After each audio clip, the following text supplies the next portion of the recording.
Now, The Hunt Palmer Show. This is a catastrophe. You are now listening to The Hunt Palmer Show.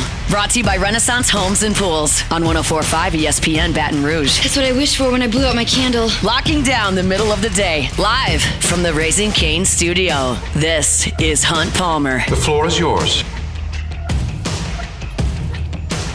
Welcome in. Hunt Palmer coming to you from the Raising Cane studio downtown in the capital city on this Wednesday. About half the work week in the rearview mirror. Appreciate you hanging out with us on 104.5 ESPN Baton Rouge. Jordan Kitchens, Cassie Spazzali back there on the ones and twos. We've got lots and lots to get to. We will do some SEC baseball power ranks coming up in hour number 2. Koki Riley from The Advocate covering LSU baseball will be with us in 1 hour. Dr. Jeremy Burnham from Oxford coming up in 45 minutes. We got to talk about LSU's pitching plans this weekend. Jay Johnson just alluded to them moments ago out at Alec Box Stadium, and it's a little bit different than what we have seen all season long, and I think there's good reason for that. And we'll also get to some Saints schedule talk as well as the National Football League will unveil its full schedule with some leaks probably starting in the morning and trending towards the evening release, and we'll get to all that starting right now. Let's get to it with our opening drive. Welcome to the big league. It's time for Hunt's Opening Drive. Presented by Fabry Chevrolet GMC in St. Francisville. As we mentioned there, the NFL will release its schedule tomorrow evening. We already know the opponents for everyone. We just don't yet know time and place just yet. Well, we know place. I guess we don't know time. We don't know the time. Place on the schedule, I guess I should say, is what we do not know to this point. And so for the Saints, you look at this schedule, and there are some things that you'd like to break your way in a season that you feel like you can compete in. Now, frame that any way you want. Do I think the Saints are ready to go blow for blow with Philadelphia and Seattle? Probably not. But do I feel like they're ready to go blow for blow with Atlanta and Tampa and Carolina? Probably. And that means you're ready to go blow for blow to try to make the playoffs for the first time in a few years and try to launch this new era of Saints football with Kellen Moore as the head coach and Tyler Struck as the quarterback and some really exciting young talent that you acquired in last year's draft and certainly the picks that you just made a couple of weeks ago. So this is an important time. And let's go back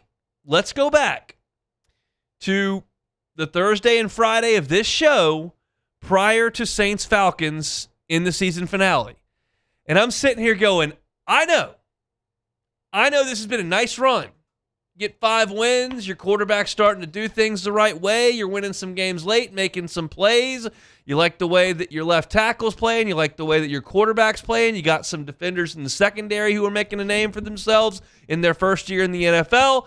Do you want to beat the Falcons and be a third-place schedule or second-place schedule, or do you want to drop that game, which will sting for 3 hours, but you're not going to the playoffs. It'll sting for 3 hours. You're not going to like losing that game on the road at Atlanta, but you get a fourth-place schedule. And I said, look, I know the sting of Sunday, but you might want that fourth-place schedule. And now you look up, and you got some teams on this schedule that didn't play very well last year. And that's not a guarantee that they won't play well this year. I'd have told you the Patriots were a pretty nice team to have on the schedule this time last year, and they went to the Super Bowl.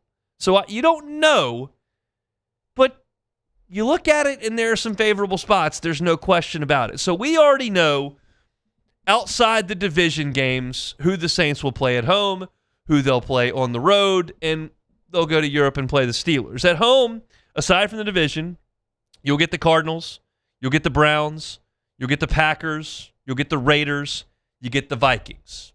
That's your home slate. On the road, you got to go to the Ravens, got to go to the Bears, got to go to the Bengals, got to go to the Lions, got to go to the Giants. And then, as I mentioned, Steelers in Europe. So that's what your schedule looks like here. And you don't know a lot. You don't know everything, but there are some things you do know. I do know who's likely to start a rookie quarterback. And the Raiders are the only team on this schedule that fits that mold. Of course, they took Fernando Mendoza in their first overall pick, and the Raiders come to the Dome. I feel good about the Saints in the Dome against the Raiders whenever on the schedule, but I'd like them in the first month. You're talking about a rookie quarterback, a team that wasn't good last year.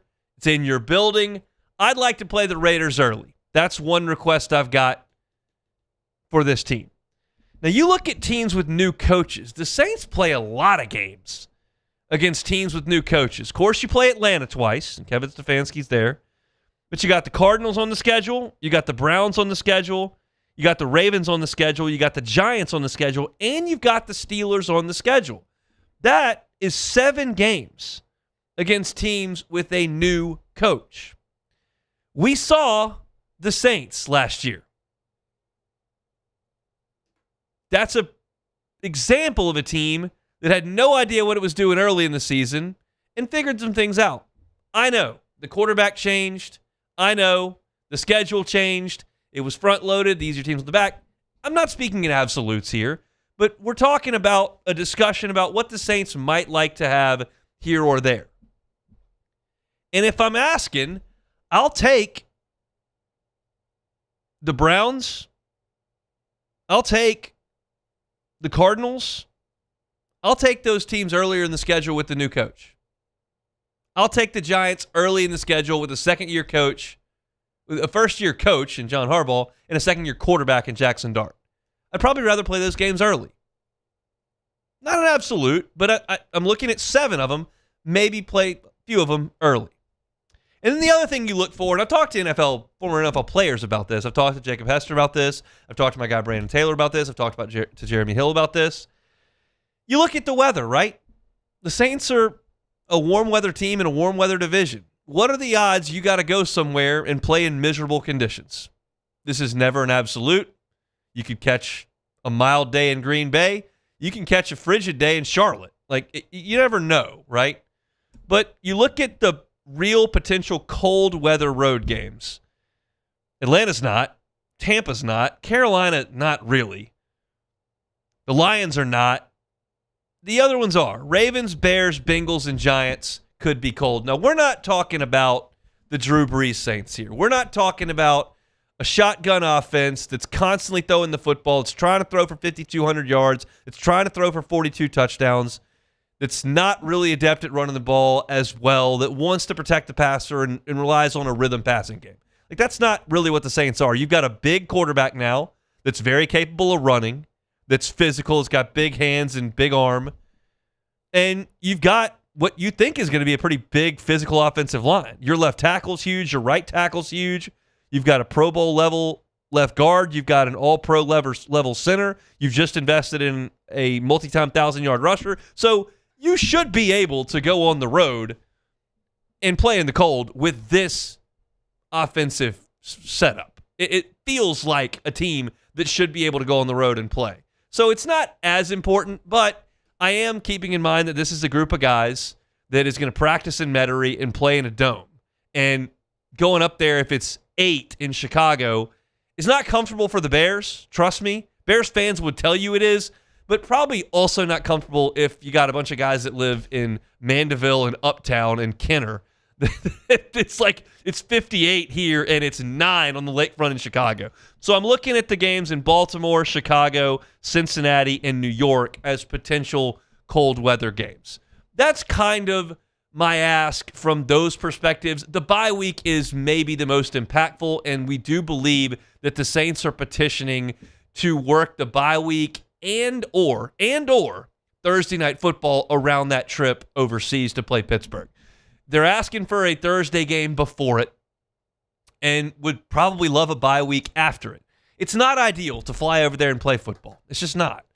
And the NFL is going to keep doing it, so you got to cater to the teams that you're putting in that position at times by making sure that they're taken care of with their travel and some off time. I'm assuming, based on most of the reporting that's coming out of New Orleans over the last 3 days, most of the scuttlebutt that's coming out of New Orleans over the last couple of days, the Saints are going to get Thursday night football, either home or away, but they're going to get a Thursday night football game before that trip over to play Pittsburgh overseas. And you're going to France, and it's a long trip, and you'd like to practice over there So if you want to get to work practicing, you'd like to play on Thursday, maybe travel on Saturday, and then you can have the jet lag situation on Sunday and really get to work Monday into Tuesday when you don't have that jet lag situation for a Sunday game. That's just conjecture at this point. We'll see. But I always look at cold, first-year coach, first-year quarterback, bye week. And that's what we're looking at here. Give me the Raiders early. Want that with Mendoza badly. Give me the Cardinals early. Give me the Browns early. Give me the Giants early. Would love all of that. And if you could spare Chicago in late December and you can knock that one out in sometime in October, I'd be okay with that. Chicago is the coldest of those situations. Cincinnati's no picnic, and of course New York isn't either. But Chicago's a monster when you get into December and January. I'd kind of like to avoid that, even though the Saints are built differently than they were 10 years ago when we really had to consider that on schedule release day. So it's an exciting time for the Saints. I kind of downplayed rookie minicamp last week intentionally because, like, it's the lowest thing on the totem pole. This is not that. This is more midway and upper because the way your schedule shakes out is important. Now, I can't control when the Saints quarterback gets hurt. I can't control when Joe Burrow gets hurt. I can't control when there's a hurricane blowing through Tampa. Like, there's obviously stuff that we can't know when the schedule comes out in May, right? But there are some things you can wish for that feel advantageous, and we'll be certainly looking for those when the schedule gets released tomorrow. Undoubtedly, there will be leaks throughout the day. We'll be locked on to Twitter, and Ross Jackson at LouisianaSports.net will have a tracker up with those links so you can go throughout the day and just make sure that nothing else has gone on. And then once the entirety of the schedule is released, we'll obviously have that at LouisianaSports.net, and we'll react to that coming up on Friday's show. But wanted to get this to y'all today. And, of course, we also have our Saints YouTube channel that you can find on-demand Saints content all the time. And we'll have this posted pretty quickly. So if you missed any of it or like to have somebody else listen to what we've done, you can check that out at Hunt on Saints on YouTube. That's Hunt on Saints. Our Wednesday shows brought to you by Renaissance Homes and Pools. When we come back, Jay Johnson spoke with the media. I don't have his sound because he just got off the microphone, but he's hinting that we're going to see a little bit of a different approach this weekend. I like it. I'll tell you how it's going to happen next. The Hunt Palmer Show. Fabry Chevrolet GMC, FabryChevrolet.com, FabryChevrolet.com. It's Highway 61 in St. Francisville. Make that short drive up to St. Francisville. I told y'all last month my wife and I went up there to celebrate our 5th anniversary, little staycation here. It's a hop, skip, and a jump from Baton Rouge, just right up the highway. And if you're closer in Baker, in Zachary, St. Francisville, over in Point Capee Parish, and New Roads and Feliciana's, it's right there. Go see them. Fabry family has been in this community for 35 years. Their customer service is phenomenal, and they've got a great inventory of phenomenal Chevrolets and GMCs. If you're looking for a new Chevy Suburban, Chevy Tahoe, they got them. GMC Yukon, Denali, they got them, and you'll get a great buying experience when you stop by. You can start that buying experience online at FabryChevrolet.com. Go see them, Highway 61 in St. Francisville. Fabry Chevrolet GMC. Transform your living space with Lacoste & Young Remodeling and take your home from outdated to outstanding. Redefine your kitchen for the ultimate culinary experience or elevate your daily routine with a spa-worthy bathroom retreat. Our skilled team brings 3D modeling to life to ensure your vision becomes a reality. We believe luxury should be accessible and offer tailored solutions to fit your budget without compromising quality. So contact us today for a free estimate. Lacoste & Young Remodeling, providing perfect solutions for your dream home. Every ounce of Raising Cane's lemonade has been hand-squeezed that day from fresh lemons before being served over our signature crushed ice. Because when you make it right, you can taste it in every bite. Raising Cane's Chicken Fingers. One love.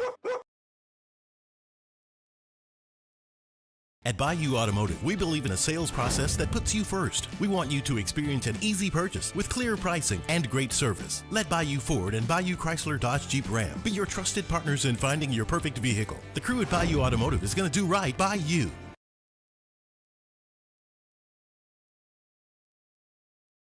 Men, age is just a number. Don't let it dictate how you feel. Goodwood Men's Sexual Wellness has anti-aging services that can help you look and feel your best. Visit yourgoodwood.com and discover a renewed sense of vitality. Hey, it's Matt Moscona. Look, back pain can sideline you from the things you love. That's why I trust Dr. Kevin McCarthy and the team at the Spine Center of Louisiana. Dr. McCarthy doesn't just treat symptoms. He gets to the root of the problem. From advanced injection therapy to minimally invasive surgery, they've got the expertise to get you back in the game. With 5 locations across Louisiana, including right here in Baton Rouge, quality care is close to home. Call the Spine Center of Louisiana or visit spinecenterla.com. Hi, this is Beth Serena. Welcome to my pool.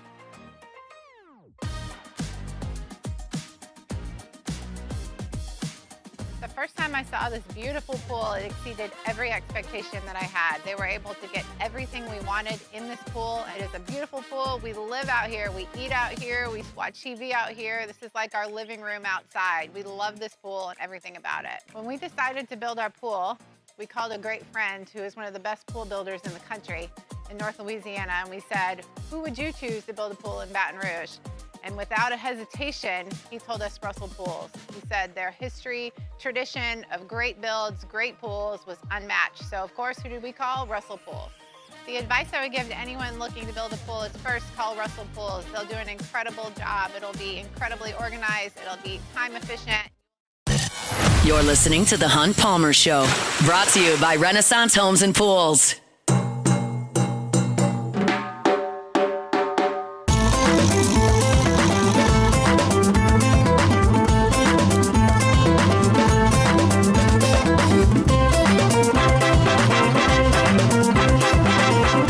You about our friends at First American Bank and Trust. First American Bank and Trust. You can find them online at fabt.com.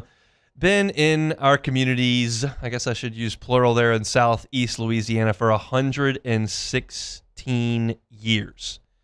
That's amazing longevity. And they've done it because they care about the communities they serve.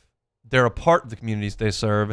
And it's amazing a difference it makes when the decisions that are made on your personal loans, on your commercial loans, are made by people that are in your community, that you go to church with, that your kids are in school with.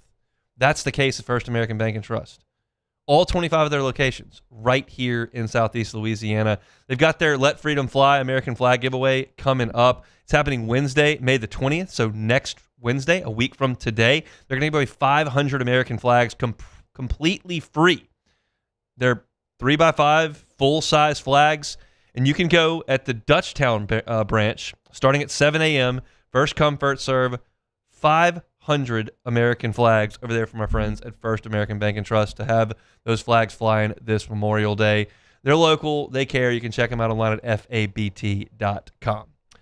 All right, Jay Johnson just got off the mic less than 25 minutes ago. And I don't have the direct quote for you. I do have a tweet from John Eads at WAFB, and I have talked back and forth to a couple people that were there. And John says in his Twitter, Jay Johnson says Casey Evans will definitely pitch this weekend against Florida. He's not sure of the volume at this point. So he also added, this is inconsequential to this weekend, but I think it's an interesting piece, that LSU's going to play a midweek game this week, next year, which tells me he didn't like the workload in the first 2 weeks when they were playing wraparounds on Monday and then they were playing on Wednesday, and he wants to space it out more. He thought they overloaded those guys with innings in the early part of the season, so he's going to play another game at the last midweek slot next year, and he says he's already got it scheduled. But as far as this week goes for this team, Casey Evans is going to pitch this weekend. I'm not sure the capacity. Well, I'm going to editorialize here. I'm going to use some context clues, and I'm going to give my opinion on this. So just so you understand, this is not source. This is not factual. I'm just telling you what I believe I'm drawing from that. Because Casey Evans started last week and felt fine. Gave you a start on Tuesday. Now, he got beat up a little bit in the second inning after a great first inning. But if there were any side effects or lingering effects from that outing, any at all, he would not pitch this weekend. So I'm going to read into that. The Casey Evans feels fine today. And I would also read into it that if he feels fine, he's one of your best pitchers. He would start a game. Like, I feel pretty good about that. And Jay Johnson's not sure of the context. Here's what I believe. And I hinted at this yesterday, and now I'm going to hammer the point home. And some of you will roll your eyes at this, and that's fine. But it's the current situation LSU's in. If LSU sweeps Florida, they'll be 12-18 in the league. The RPI is bad. Strength of schedule is not great. Non-conference strength of schedule is bad. You don't have marquee series wins in the league outside of Florida, which would be a nice one. Your resume stinks, and it's short of the NCAA tournament. Now, I'm not 100% certain what this looks like if LSU wins on Friday against Thursday against Florida, wins Friday, wins Saturday, sweeps Florida, then goes to Hoover, wins Tuesday, Wednesday, Thursday, Saturday. And all of a sudden now you've won 7 games in a row and your RPI looks a lot better. I don't know what that would look like from a resume perspective. My gut tells me it's probably short, but I'm not 100% certain. But what I know is if LSU wins every game in Hoover and wins the tournament, they're in. In both of those scenarios, either sweeping Florida and making a run to get an at-large, or getting swept by Florida and going to Hoover and winning the tournament, both of those involve going nuts in Hoover and winning a lot of games in a row. So the only thing I know that LSU's got to do to make the NCAA tournament is win the Southeastern Conference tournament in Hoover. And you know what I'm probably not going to do in this situation? Burn up a bunch of arms against Florida in a essentially meaningless series that are going to compromise me on Tuesday. Because LSU will play a team they can beat on Tuesday. You probably won't see an ace. You could, you probably won't. And it's not going to be one of the top 4, 6, 8 teams in the league. So you'll probably see a team you can handle on Tuesday. And you can especially handle them if you got Evans, Cowan, Sheeran, Schmidt, all hands on deck, anybody. But you have a harder time handling them on Tuesday if you cook all those guys this weekend, throwing guys 108 pitches against Florida. So here's my deal. We'll try to beat Florida. We're going to put Cade Arambidi out there at catcher. We're going to put Mason Braun at first base. If Omar Cern is healthy, he's going to play. Derek Curiel is going to hit leadoff and play center field. I'm playing Stephen Milam at shortstop. We're going to try to win the games against Florida. We are not overextending pitchers. Because if I'm Jay Johnson and I'm the coach of LSU's baseball team, my goal now is not to get an at-large berth in the NCAA tournament. It was 2 weeks ago. It's not anymore. You're not. So the goal now is to go win the SEC tournament. Now look, guys, I don't think they're going to win the SEC tournament. They're not very good. They're 0-12 against teams with a pulse in this league, okay? Just hear me out. Jay's job is to coach the team. I'm not asking him to go try to win the SEC tournament and in so doing throw William Schmidt on Thursday for 40 pitches and then on Tuesday for 55 pitches and bring him back to close on Thursday on 1 day's rest, okay? That's not what I'm talking about. But within reason, limit pitch counts this weekend. Show up on Tuesday and look your guys in the eye and say, look, guys, we have had a terrible season thus far in terms of wins and losses. None of you would have stood here on the second weekend of February and thought we'd end up with a conference record around 9, 10, 11, 12 wins. Nobody would have. But we did, and it's over. None of it matters anymore. It is completely gone. Go out there today. Here's Casey Evans with the ball. Here's William Schmidt with the ball, and try to win this game. If we do, we'll go out there tomorrow. And if you can navigate a couple of aces, get hot, hit a couple of home runs on Wednesday and Thursday, maybe you get to a point where you're playing a bunch of teams that are really good and are limiting their pitch counts. Paul Skeens didn't run his pitch count up when LSU was in Hoover. They yanked him in the 4th inning. And maybe we can have some fun and win this thing. But don't play with pressure. Play loose. Play free. And I'll set your pitching up the best way that I can. Ultimately, you're going to have to pitch everybody on the staff if you're going to go win the SEC tournament. But I would shift my focus, if I'm Jay Johnson right now, away from Florida. Now look, if you go out there on Thursday and Schmidt gets you off to a good start and you get a couple of nice innings from Garcia and Cowan throws 2/3 of an inning and you get, matchup inning and all of a sudden You've got a 7-3 lead in the 8th. Sure, throw Sheeran for 2 innings. Go win the game. I'm not telling you to pitch a bunch of freshmen who haven't thrown all year or to sit your best players. But if the opportunity presents itself and within reason, but don't throw Sheeran 65 pitches like you did against A&M. Don't do that on Saturday, which is game 3 of this series. Don't do that. That doesn't help. You need all your help for the SEC tournament. When you lose in Hoover, it's over. We'll do some extra interviews. Guys will get ready for the draft. We'll send some guys off to summer ball. Jay will start hammering the portal. Everyone is understanding of the page that we're on here. I'm not trying to paint these delusions of grandeur that LSU is about to go to Hoover and just cook. But I would try to set it up the best you can. And I feel like Jay is alluding to that in a way. And I would never have said, or I would have been uncomfortable saying 6 months ago that Jay Johnson would ever say that. That he would say, yeah, these 3 games we're going to manage, but we got to be ready for next week. But I heard him say different things this year. We're going to play the young guys. We're going to play the young guys. He was looking with an eye on next year 6 weeks ago. Now, the younger players turned out to be better. Who do you want in the lineup? Omar Cerna or Trent Caraway? The younger guy, he put the better team on the field. But he was doing it with an eye on next year, and it just happened that it was LSU's best plan moving forward this year. But I've never said this in covering LSU. I would limit everybody to two innings, 55 pitches this weekend, and we'd be ready to go on Tuesday. It gives you very, very little chance to win the SEC baseball tournament. But that's the only thing you got. You might as well try to go do something magical. Because, look, you're an LSU fan if you're listening to this, probably. How many times have you looked at LSU come Thursday of the SEC tournament when they've won 19 league games or something and gone, well, I don't really care if they win today or not. Got to get ready for regionals.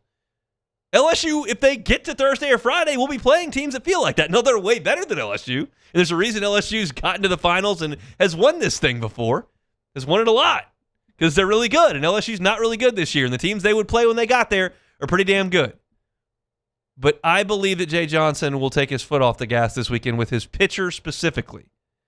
And I think they'll be ready to go on Tuesday. And I think that's the right thing to do.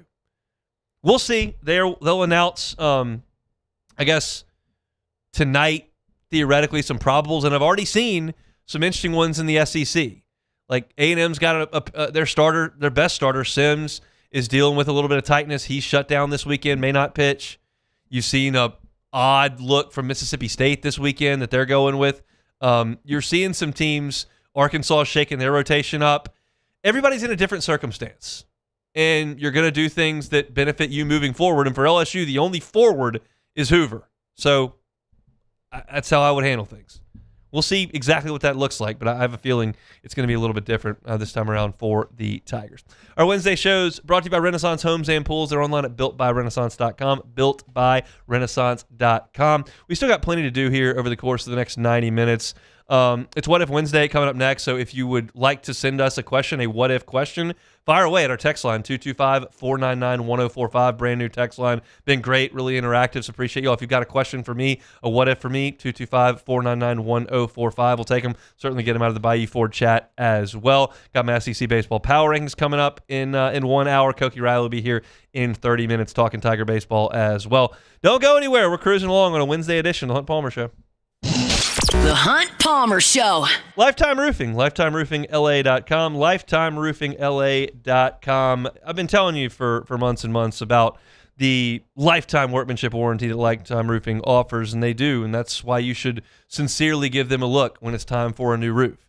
But they also offer professional installation of gutters. They also offer professional installation of siding. They also offer professional installation of windows. You look at the outside of your home, roofs, siding, gutters, windows.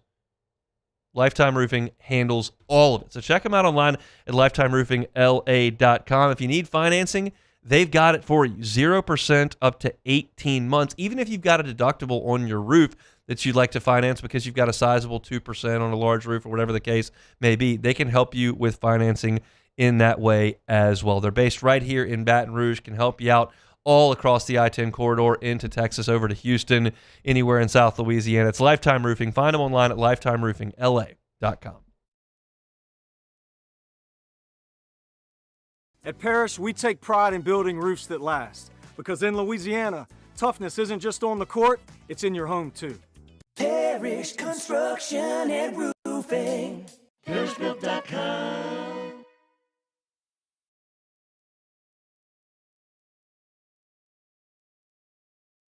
After a decade of working in private duty nursing, I know how hard it can be to find compassionate care for the ones that you love the most. So I started Decision Critical, a premier concierge nursing agency, so we can take care of you wherever you are.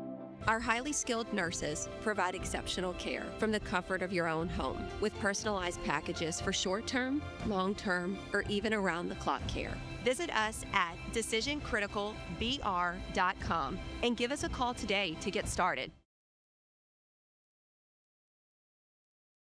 If your office is experiencing performance issues like slow networks, jammed printers, or disappearing files, Advanced Office Systems may be right for you. With powerful IT solutions, print management, document imaging, and security systems, they help offices regain confidence naturally. Side effects may include uncontrollable efficiency, smoother workflows, and a sudden burst of office joy. Say goodbye to those emotional breakdowns in the supply closet and get back on track with Advanced Office Systems. At Bayou Automotive, we believe in a sales process that puts you first. We want you to experience an easy purchase with clear pricing and great service. Let Bayou Ford and Bayou Chrysler Dodge Jeep Ram be your trusted partners in finding your perfect vehicle. The crew at Bayou Automotive is going to do right by you. At Sunshine, your hometown John Deere dealer, we know hard work starts with the right equipment. Right now, take advantage of the powerful 3025E tractor with loader for just $297 a month, with 0% financing for 72 months. Whether you're tackling land, property, or projects, this is the tractor built to get it done. Don't wait. This offer ends April 30th, 2026. Visit sunequip.com or stop by a Sunshine location today.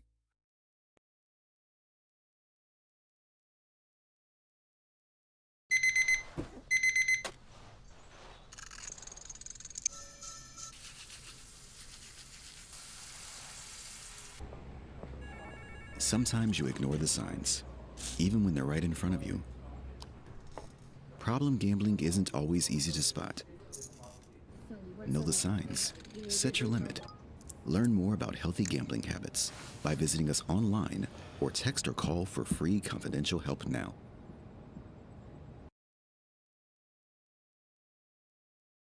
Hey, it's Matt Moscona. Look, back pain can... You're listening to The Hunt Palmer Show, brought to you by Renaissance Homes and Pools.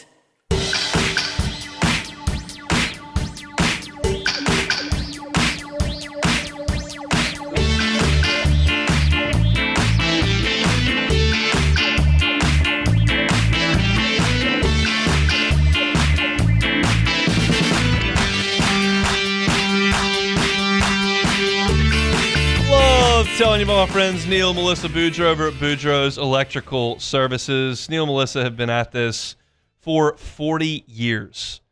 They know what they're doing over at Boudreaux's Electrical Services. If you're looking for a new Generac home standby generator, that's the only call you need to make to Boudreaux's Electrical Services. I'll give you both phone numbers here coming up at the end of the read. But why would you need a Generac home standby generator at your home or your business? Well, so you have the peace of mind to know that power is never going to go out. In this part of the world, we have power outages. It's part of the deal. Storm season's coming up. The time to think about that Generac home standby generator is not when you're sitting in a dark, hot house or business. Time to think about it is now. So give Neil and Melissa a call at 985-397-1562. That's 985-397-1562 or 225-393-89. That's the Gonzales location. They can get that thing installed, and you'll get the best customer service in the game. You can buy that Generac home standby generator from the big box store. You may never hear from them again. You'd like that customer service touch, that local feel, Boudreaux's Electrical Services will give it to you. Find them online at boudreauxelectrical.com. All right, still, as I mentioned, plenty to get to. Koki Riley here in 25 minutes. He was talking to Jay Johnson a little bit earlier, and we'll get Koki's thoughts on Jay's full press conference. I just kind of gave you thoughts on pitching this weekend. See if Koki agrees with my sentiment. We'll do that coming up at 2 o'clock straight up. Right now, it's What If Wednesday. Time, space, reality. It's more than a linear path. Where a single choice can branch out into infinite realities. Follow me and ponder the question. What if? All right, so what if the Saints could play 3 of the first 3 at home or 3 of the last 4 at home? I typed that wrong. I meant if they could play 3 of the first 4 at home or 3 of the last 4 at home. It's an interesting. What do you think, Jordan? You're Saints guy. Would you rather start 3 of 4 at home or finish 3 of 4 at home? Okay, so the way how I feel about that, I would have to know who are the opponents, though. Just like if my first 3 are cupcakes, then I wouldn't be too worried about that. Now, my last 4, like the Falcons or like the Bears or something. Well, the Bears will be on the way, but my last 4 are pretty tough. Then I would probably want those at home. Then I feel like if I'm the Saints and I get that choice, Goodell rings at the phone and says, "All right, you're getting 3 of 4 in a stretch at home. You want them at the front or the back?" I'm putting them at the front because I feel like start off strong. I feel like you got some really good vibes at the end of the year.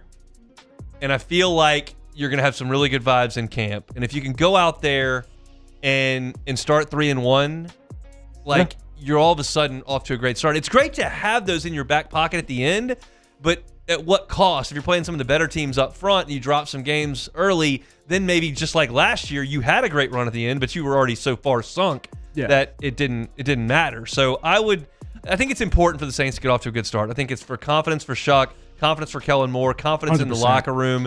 And if you win 3 of your first 4, by definition, you're playing pretty well in that league. You're hot. I would suggest I would like to start with 3 of the first 4 at home instead of finish with 3 of 4 at home. As long as we're not playing the Bears in like December or January, I'm good. I listen to the Chicago folks talk about bear weather, and I don't even believe them.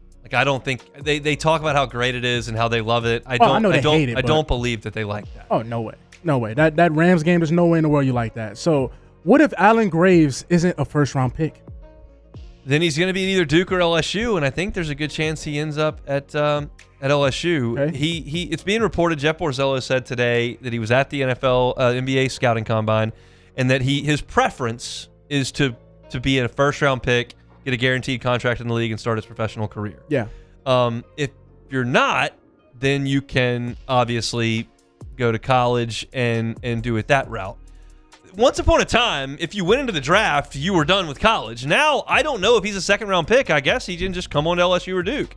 I guess it's kind of like baseball now because, LSU has a commitment from a European player that was a second-round pick last year and didn't go, played in Europe, and now is going to come to college. So I don't think now staying in the draft and becoming a pick, I don't even know the rules. I feel like that's my job, and ultimately, it really is, but it's so confounded that I don't know what precludes you from playing in college basketball anymore. I do know that if he's not a first-round pick, the likelihood that he stays in professional basketball, stays in the NBA, is pretty low because second-round picks just don't make a lot of teams and don't get a lot of minutes and don't have a guaranteed contract. Yeah. First-round pick changes everything. So, and he only played his freshman year. So if he comes to Baton Rouge or to Duke, plays another year, you figure he's a first-round pick at that point, and you guarantee yourself some cash and a spot on a roster, which is a big deal. So I would suggest that it's very, very likely that he will that he would end up at LSU if he is not a first-round pick. So that's the problem. It's not black and white no more with the rules to what's going on with the NBA, because now you're seeing the new thing they do now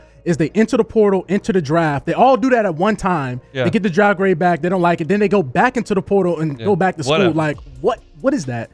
So what if the SEC championship goes away and Ole Miss and Texas A&M never play in it? Well, you would hate to see that. No, well, no. Surely Ole Miss has been in the league for a long time. Surely they've played in the SEC championship game. I mean, Mississippi State's played in the championship game. Missouri played in it 2 years in a row. South Carolina's played in it. Tennessee, LSU, Don't they Florida. Got SEC West champions or something? Arkansas played in it a couple of times. Surely Ole Miss has played in the championship game. Yeah, man. And I'm confident. Like A&M had Johnny Manziel. Mike Evans? They had Mike Evans. Oh, what's my guy? Myles Garrett? They did have Myles Garrett. I mean, surely they were number 1 in the country at one point a couple years ago. Surely they got into They were undefeated on Thanksgiving. They surely got into the SEC championship game, right? Come on, man. Oh, that would just be such a bummer if they never got to play in it. What an absolute travesty that would be. I said this earlier. I don't have a lot of strong feelings about the SEC championship game. Yeah. I wouldn't be devastated if it went away. When it was a deal where you had 12 teams, you had 2 divisions, it kind of felt straightforward. Now we get into this deal with 16 teams. It's all convoluted. Oh, they tied them, but they had a better record against common opponents, and it's just like, I don't know. And ultimately, you're competing to play in a game that can saddle you with another loss that may lessen your resume for a playoff. It just, I get why it's there. Trust me. The dollar signs are astronomical for that game, but I'm not going to be just devastated if the week after Thanksgiving next year that I don't have Georgia and Texas in the title game. Georgia and Texas probably played 6 weeks ago. Literally, I'm just not because there was a time there when you had the permanent opponents where LSU and Florida never played in the championship game, and Alabama and Tennessee never played in the championship game, and Auburn and Georgia never played in the championship game because the winner of that game was the one moving on. Right, and the loser probably didn't win its division, so you got different matchups that you hadn't seen a lot. Now, that wasn't always the case. LSU played Georgia in 2003 both times. They played them here in Baton Rouge and then went and played them in Atlanta and won both games. But there was a little bit more charm to it then, and I liked it then, and it was a resume booster then at times. It hurts you now. That loss is so, it's... I know Tennessee. I got the story, and when Matt Monk beat them, that they got crushed. But it's I don't need it. No, it's kind of nasty too when you think about it, because Georgia won SEC this year, then ended up playing Ole Miss in the playoffs and losing. Yep. So it's that's the best of the best, and they just ended up losing again. So from the chat, what if John Rahm or Bryson win the PGA this weekend? Will Hunt melt down on Monday? I think so. Yeah, I think so. I might melt down on Sunday. Okay. I might compose myself by Monday. But, I will be really disappointed. If there's a group of guys I can't have win it, Rahm is 1. Bryson's Definitely probably not Bryson. 2. Bryson. Tyrrell Hatton's 3. And that's really, kind of all that I'm looking at this point. Because Patrick Reed and Brooks gave it up. And then Phil's washed. Phil's not playing. Yeah. There's only 4 guys that I got to avoid here. The question is, who am I going with in fantasy golf? And folks, we're really sweating that, but we won't bring that to the airwaves. That's it for What If Wednesday. That's it for What If Wednesday. On this Wednesday, we're brought to you by Renaissance Homes and Pools, built by Renaissance.com, built by Renaissance.com. Text my guy Joey Blanchard. He wants you to send him a text. He's the owner of the company at Renaissance Homes and Pools. You can send him a text at 225-252-7745. You send Joey a text, say, hey, I want to talk about a pool. He'll call you back. The beauty with working with Renaissance Homes and Pools, you work with the owner of the company every step of the way. He's there for the consultation. He's there for the design. If you know what you want, they'll design that for you. If you have no idea, you just want a swimming pool in the backyard, they'll walk you through that steps with their unbelievable software that can customize things to scale right there in front of your very eyes. He'll be there when they dig the pool. He'll be there when they fill it. He'll be there when they finish it. He's done it for dozens and dozens and dozens in the Baton Rouge area. And it's not just pools. Outdoor kitchen, Renaissance Homes and Pools. And if you want to build that forever home, your spot forever, Joey can do that as well. He's done that for folks in our area for years and years. So shoot him a text, 225-252-7745. Say, hey, Joey, I heard about your spot on Hunt Show. I'd just like to talk about a pool. He would love to have that conversation. If you'd rather do it online, you can do it there at builtbyrenaissance.com. It's builtbyrenaissance.com. We are chugging along here on this Wednesday, about half that work week in the rearview mirror. SC Baseball Power Rankings are coming up at 2:30. I also want to talk about Stephen Milam a little bit as we move forward in the show. I wrote about him at louisianasports.net today and the decision that he's going to have. He's really had a nice year. I wouldn't suggest it's been a stellar year, a superstar year, an All-American year. He's not going to be the first pick in the draft like Rock Chalowski, and Justin LeBron hits a bunch of homers, and he gets a bunch of fanfare for that. And there are other shortstops in this league that may be more noteworthy than Stephen Milam in the national spotlight. But Milam is hit well this year. His defense is spectacular, and he will ultimately have a decision to make coming up this summer. I feel like it's likely, very likely, in fact, that he moves on to professional baseball. But you never know. And I went through some numbers of signing bonuses and draft slots and those things at louisianasports.net if you want to check that out. It's certainly not predictive. It's not reporting in any way. I'm just kind of adding some context to it because I've gotten that question a lot about Milam. So we'll talk about that potentially with Koki and as we move forward into hour number 2. When we come back, we'll close out hour number 1. It's the Hunt Palmer Show. The Hunt Palmer Show. Speaking of baseball, I love telling you about Marucci because it's such a gem here in Baton Rouge. Like, it's such a cool thing for us to have the official bat of Major League Baseball. And you can go take a tour and learn the story of how Marucci went from a backyard to the bat in baseball. 2 former MLB players, their trainer, made a bat, kept making bats. All of a sudden, they make the bat. And you can learn about that story. You can also see where they make 1,200 of them a day to send off to the best hitters in the world. I need them to send to Cubs some better ones than the ones they've been using for the last 3 days when they can't seem to get a hit. Bregman hit a homer yesterday. Shout out Marucci. But I need some more lumber from the Chicago Cubs. You can learn where they send bats to the best in the world over at Marucci. Get a ticket at maruccisports.com/campus-tour. It's all there at maruccisports.com. When it comes to industrial construction, River Parish Contractors can do it all. Mechanical, structural, custom fabrication, specialized welding, and turnaround services. Strategically located in between Baton Rouge and New Orleans, we have the local team with the experience and commitment to safety to manage the most complex industrial projects. Period. Here's the deal. Partnering with us means your project is delivered on time, on budget, and most important, safely. River Parish Contractors, let's get building.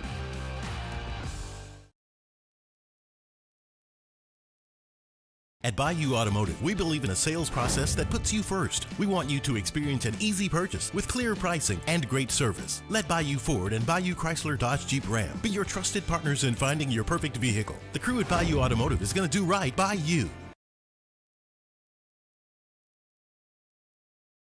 After a decade of working in private duty nursing, I know how hard it can be to find compassionate care for the ones that you love the most.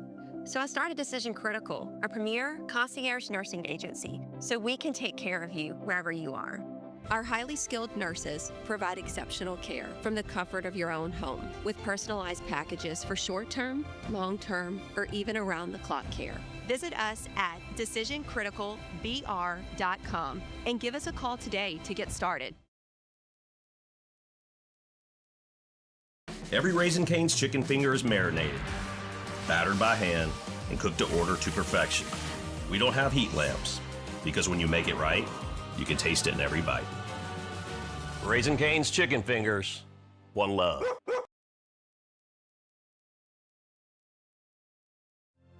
My father, J.B. Falgu, had a vision of growth for First American Bank and the communities we serve.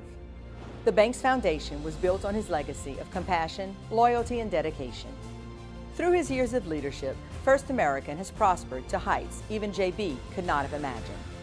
I know my father would be extremely proud of the customer service and financial stability that First American provides to Southeast Louisiana. We continue to thrive because of the legacy of J.B. Falgu.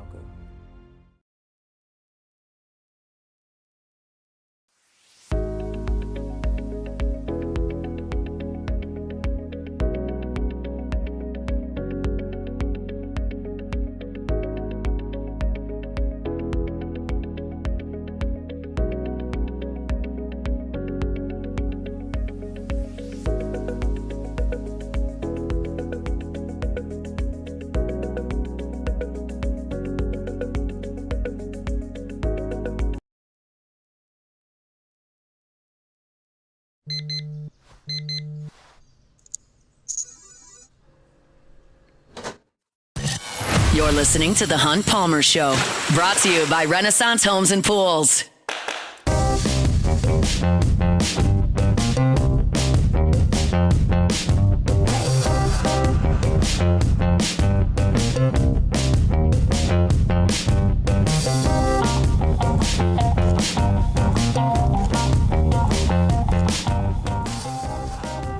Moving right along here on this Wednesday edition of the Hunt Palmer Show. Reminder, LSU baseball and Florida Thursday, Friday, Saturday this week. Every single team in the Southeastern Conference will move their games up a day in preparation for the SEC tournament. We'll talk to Koki Riley about that coming up in 10 minutes as he met with Jay Johnson earlier today, and Jay Johnson kind of shifted his thoughts on the Southeastern Conference finale here with Florida, and I think LSU should be ready to roll come Tuesday in Hoover to try to see as long as they can keep their season alive. It's time now for Sports Health, presented by Ochsner Andrews Orthopedics and Sports Medicine Institute.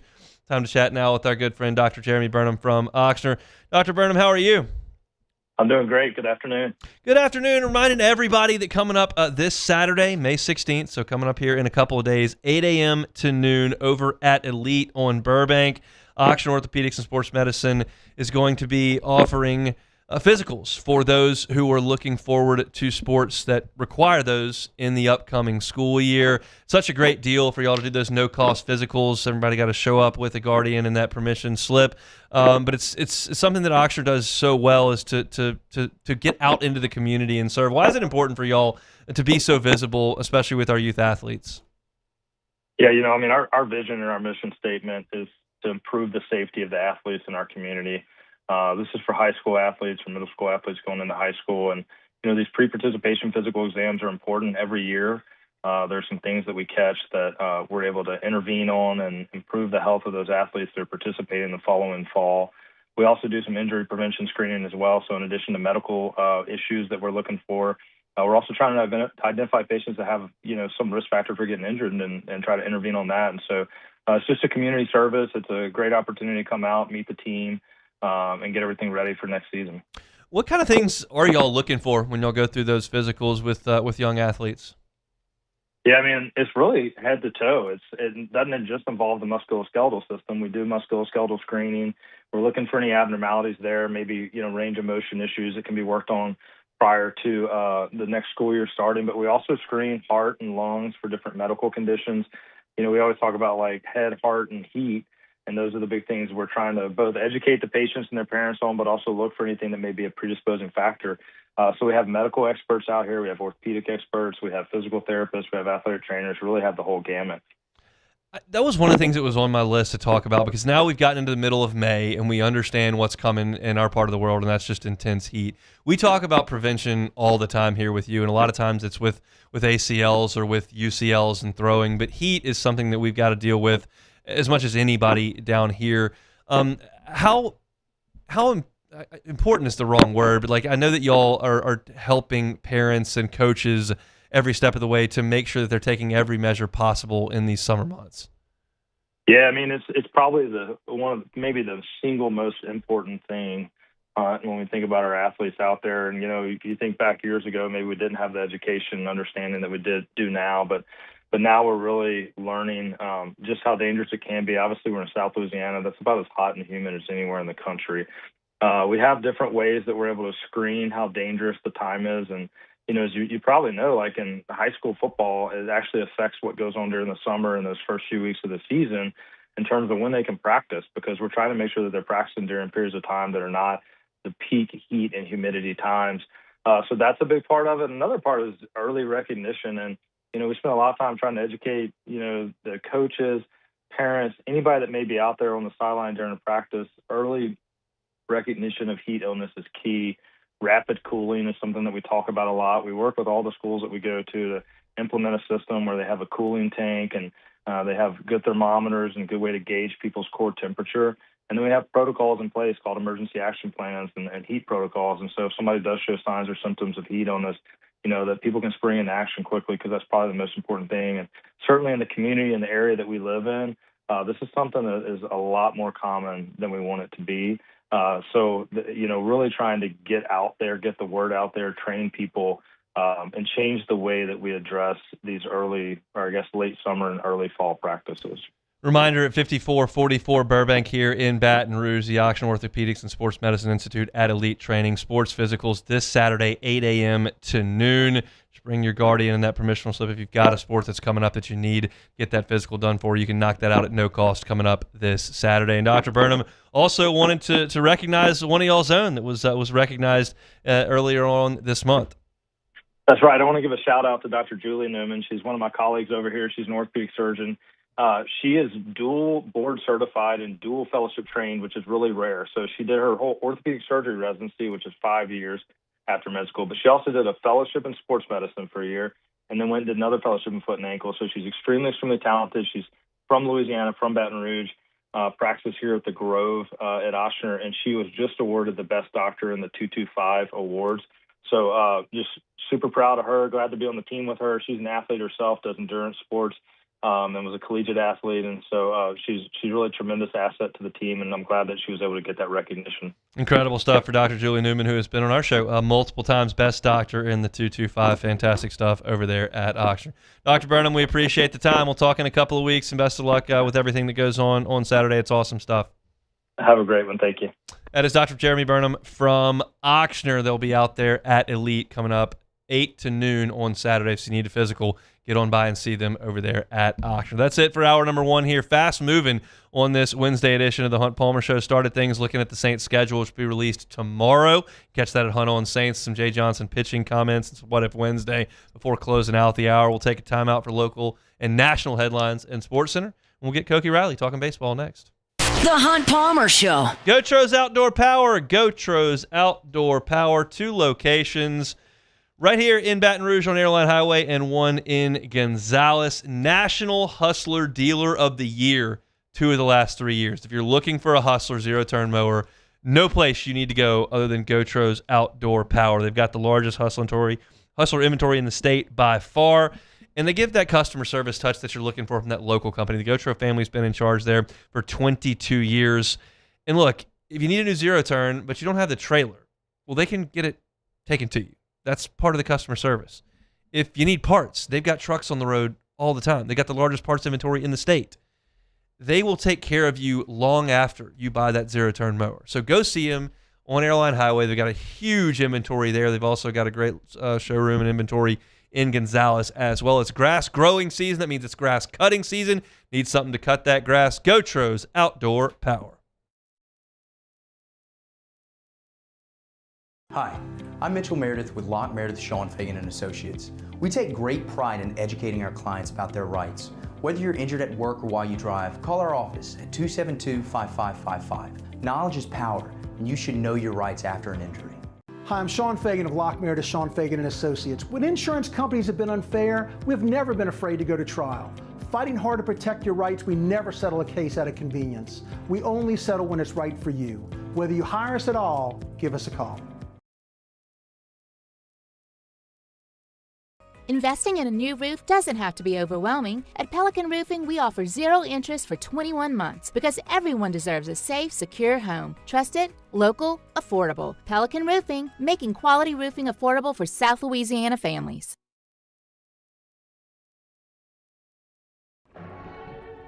These are the luckiest ice cubes in the world. They could have been a thankless bed for an all-you-can-eat salad bar, but instead, they've been called upon to cradle and cool a crisp, refreshing Dos Equis. Looks like the lucky just got luckier. Dos Equis.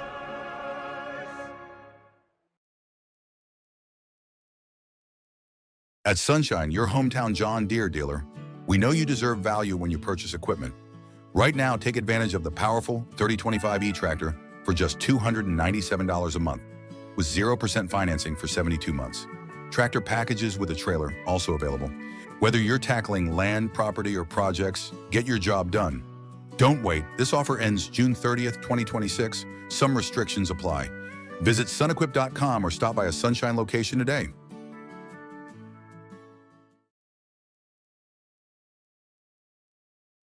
At Bayou Automotive, we believe in a sales process that puts you first. We want you to experience an easy purchase with clear pricing and great service. Let Bayou Ford and Bayou Chrysler Dodge Jeep Ram be your trusted partners in finding your perfect vehicle. The crew at Bayou Automotive is going to do right by you.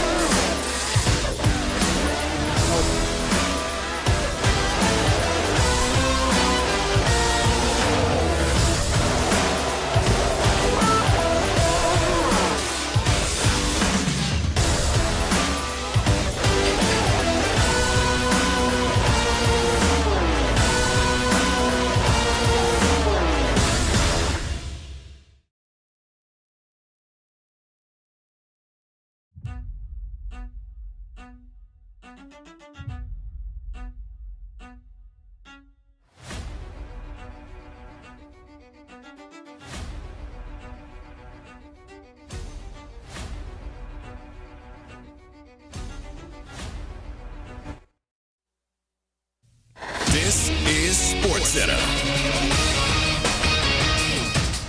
I'm Christine Lisi. The Cavaliers and Pistons continue their second-round NBA playoff series with a pivotal Game 5 in Detroit tonight. Teams tied at 2 games apiece. 7:30 Eastern, ESPN Radio, 8 Eastern on ESPN. Home teams are 4-0 in that series. Knicks forward OG Anunoby, out the last week with a hamstring strain, returned to practice today. New York expects to have him on the floor for the Eastern Conference Finals opener versus Detroit or Cleveland, explains ESPN NBA insider Shams Charania. There's an expectation that he will be able to play in Game 1 of the Eastern Conference Finals. Barring any setbacks, there's optimism for his status for Game 1. He's been evaluated on a daily basis. The Knicks are gradually bringing him back, including him in basketball activities.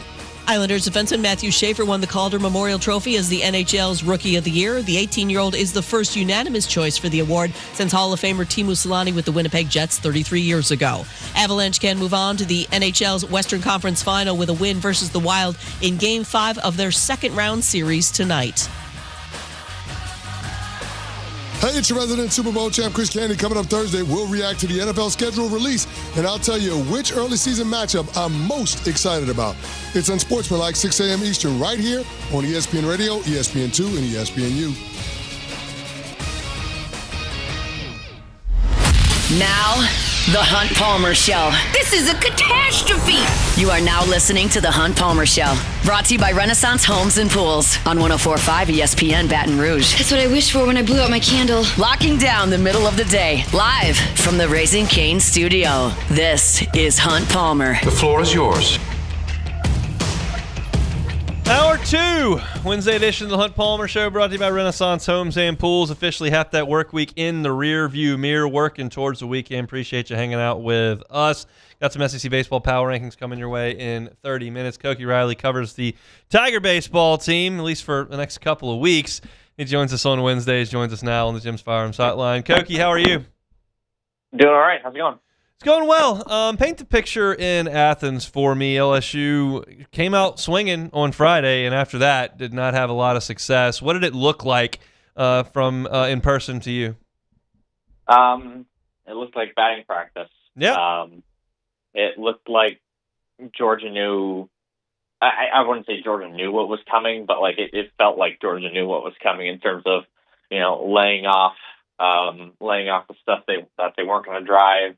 Driving the ball at every opportunity that they could, and just LSU's inability to create deception and question marks within the hitters, in the back of the hitters' heads. Like there was just a total inability to take control of counts and seep any sort of doubt in the minds of Georgia hitters, and because of that, they just got absolutely teed off of. I mean, it was one team was playing on a different level of baseball than the other. Like it looked like LSU was a G5 might be kind, or it might be closer to D2 versus D1. Like it was not even competitive. So yeah. It's been like that on multiple weekends. I felt that way when A&M was at the box. I felt that way. Obviously, when Georgia and LSU were playing, and there were times where you felt like LSU had no prayer against Ole Miss, especially in Game 2. Like I realize I've asked you this before, but like, how stunning is that they just can't get anybody out at times? It's pretty stunning, given that this team had one of the better pitching staffs in the country, and then brought back a lot of those guys. Granted, they lost the two best pitchers in that pitching staff, and Ken Anderson and Anthony Iveson. That changes the math dramatically, but. You went in the portal and you added a couple guys that at least had some promise and some stuff, and you brought back a couple guys from injury. So you just sort of figured that they were going to figure out something with this pitching staff, and that it wasn't going to be much worse than last year. Granted, they had more injuries after that, right? You lose Nick Evans for a couple of weeks, and then the week that he comes back, of course, when he's taking off the rust is against the best offense in the league. And then you lose Cooper Moore for the whole season. So like that, those are major things, and those are definitely parts of this. But that doesn't explain a 14.32 ERA over the course of a 3-game series. Like that can't happen against anybody in any ballpark in any situation. Just can't happen. And if they had a 70 ERA this weekend, I would have understood it. I'd have been like, you know what, makes sense. That's a great Georgia offense. You're still missing one of your starting pitchers. That ballpark is tiny. You're going to give up runs. Like this, it almost doesn't matter how good you are. You're going to give up runs in that situation. And to not even be competitive is just a really crushing fact for this team. And Jay Johnson talked a lot about today about like how if one guy would slip up, or if there was some sort of weakness that they had on this team, especially from the pitching side, they last year they were able to, the other guys were able to pick up the slack. This year that has not been the case, and I think that's kind of a kind way of putting it with this pitching staff. But there's definitely that element too. Like the depth has not been there at all, and that's been glaringly clear this season.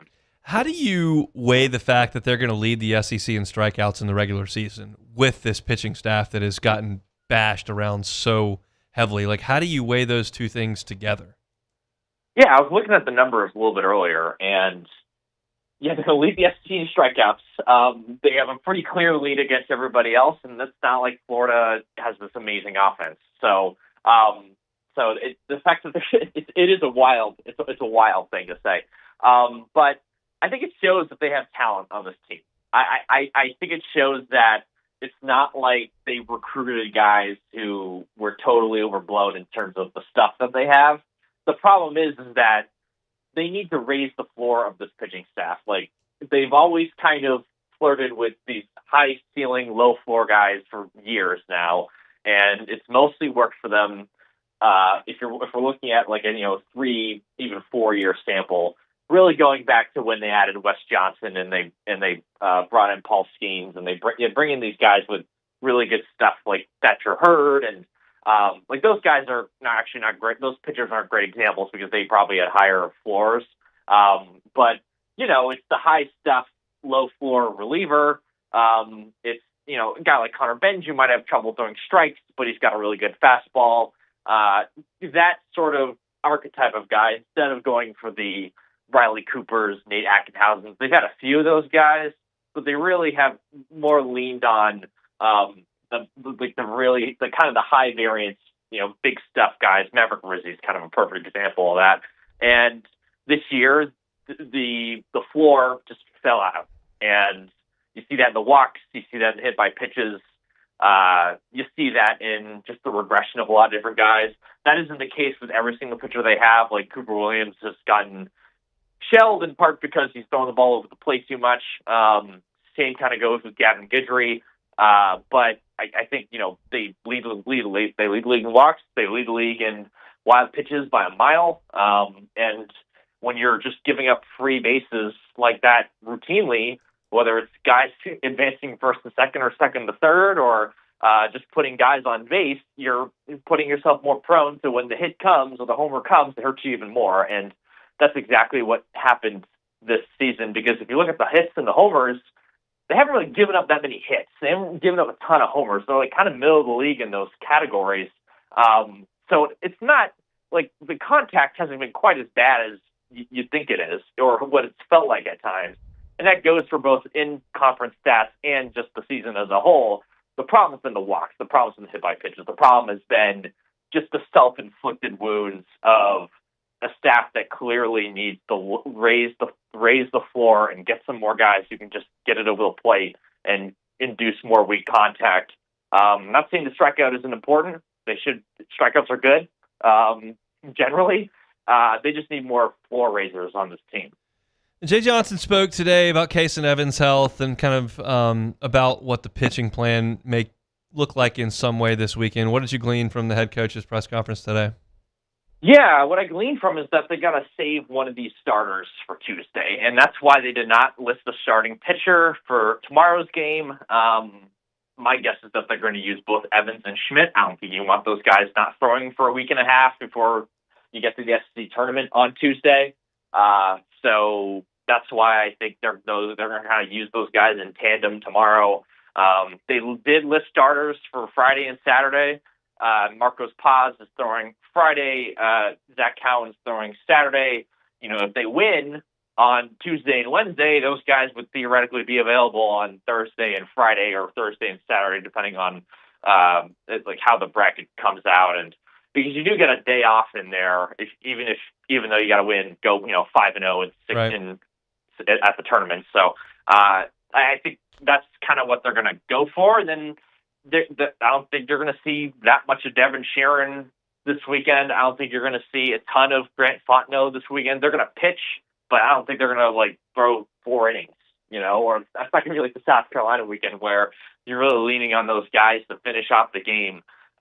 So yeah, you got to save up your bullets for the SEC tournament, because Jay I think it was Cobble who asked Jay, do you see any path to make the NCAA tournament without winning the SEC tournament? And he said no. So, that kind of explains it all. That would do it. Yeah, that's the quote I'm looking for. They're not being there. If he says they can't get in without winning it, then that would indicate that they're going to take it seriously to try to go win it, and that may be compromising this weekend. But they don't really care. Koki, we'll see you out the box this weekend. Thanks, man. Awesome. Thanks so much. He's Koki Riley with the Advocates. You can read him in the newspaper. Follow him on Twitter at Koki Riley. That's telling, right? There's the quote. It's like I'm not there. Like, they have the press conference as I'm right about to sit down on air. So that makes things difficult for me the day of, and that's why I lean on guys like Glenn and Koki who can help me out with some of that stuff. But if Jay Johnson says on the record, on camera, can you get into the NCAA tournament without winning the SEC tournament? He says no. Again, I'm reading between the lines. I'm editorializing. I'm putting words in his mouth, but that's what I'm here for. I'm here to commentate on press conference answers. If he says that, that means it doesn't matter if we get swept this weekend. The only thing that matters is how well we can do next weekend in Hoover. So that means Schmidt on a pitch count, Evans on a pitch count, Cowan on a pitch count, Sheeran on a pitch count, Fontenot on a pitch count. And look, you get down, that doesn't mean if they get up tomorrow, say they start Schmidt tomorrow, and they say they're going to hold him at 45 pitches, and he goes 45 pitches, and that gets you through 3 good innings.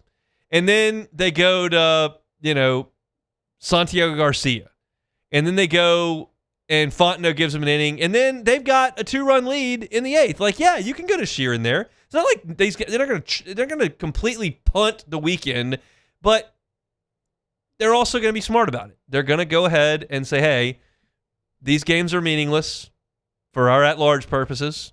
We have to make a run in Hoover, so we're going to hold guys. And LSU's never in that position, and I hope they're not in it anytime soon.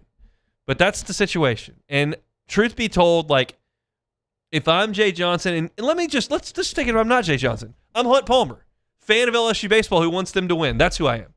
These are my thoughts. I would prefer my coach punt these 3 games against Florida and go try to win the SEC tournament. I would rather sacrifice winning a game or 2 games against Florida here to give myself the best chance next week.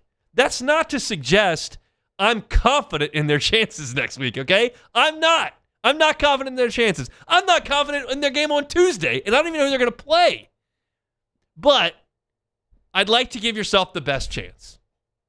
Because the whole reason to put the spikes on in February is to play in the NCAA tournament. And their only chance to do that is to win 5 games in Hoover. So I'm going to give myself a chance to do that. Shout out Gators. You can come in here and go nuts. But I don't care.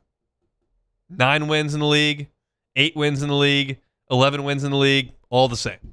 Got to go to Hoover. So I think you're going to see LSU loaded up and ready to go there. They may lose their first game, may get run ruled, but they're going to try. So we'll see.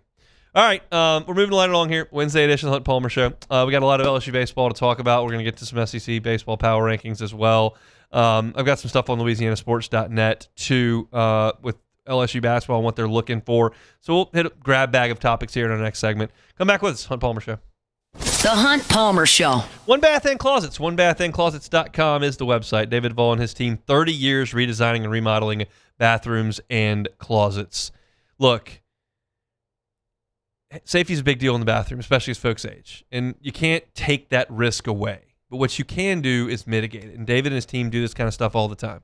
So call them and say, hey, got an aging relative. Would love to look into non-slip floors. Would love to look into guardrails at slippery places or walk-in tubs. Would love to look at a shower with a bench in it. All these things can mitigate that risk, can be more comfortable, can be safer for people as they age. And David and his team do it all the time. It might not be something you immediately know who to turn to for that kind of stuff. You certainly don't want to be in charge of trying to put in a walk-in tub. Don't pay the handy guy down the street cash and see what he can do. Call the team that's been doing it for 30 years. It's David Duvall and One Bath and Closets. Check them out online at onebathandclosets.com. You can get a consultation there. You can get reviews of their satisfied customers, see pictures of the great work. It's One Bath and Closets. You can find them online at onebathandclosets.com.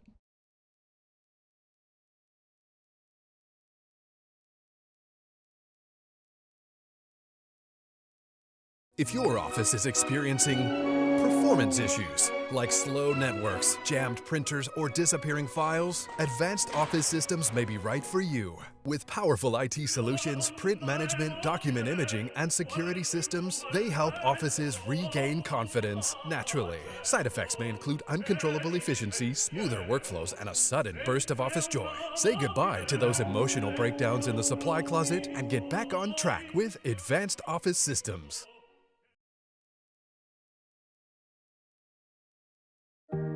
Who bears the standard?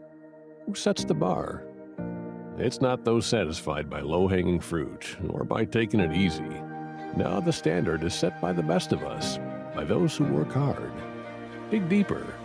Give more. At Sunshine, we're proud to provide John Deere products that work hard for you, the standard bearers. Find the dealer nearest you at sunequip.com.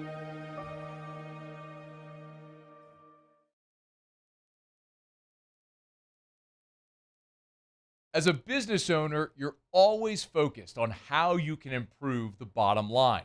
Well, when was the last time you shopped your insurance coverage? Insurance Network of Louisiana can help.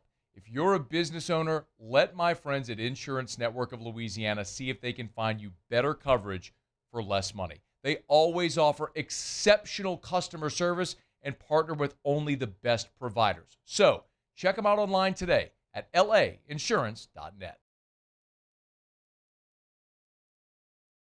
Man, age is just a number. Don't let it dictate how you feel. Goodwood Men's Sexual Wellness has anti-aging services that can help you look and feel your best. Visit yourgoodwood.com and discover a renewed sense of vitality. Hey, it's Matt Moscona. Look, back pain can sideline you from the things you love. That's why I trust Dr. Kevin McCarthy and the team at the Spine Center of Louisiana. Dr. McCarthy doesn't just treat symptoms. He gets to the root of the problem. From advanced injection therapy to minimally invasive surgery, they've got the expertise to get you back in the game. With 5 locations across Louisiana, including right here in Baton Rouge, quality care is close to home. Call the Spine Center of Louisiana or visit spinecenterla.com.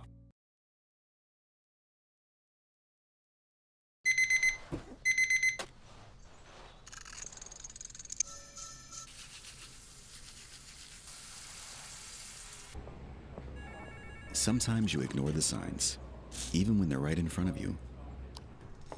Problem gambling isn't always easy. This is the Hunt Palmer Show, brought to you by Renaissance Homes and Pools.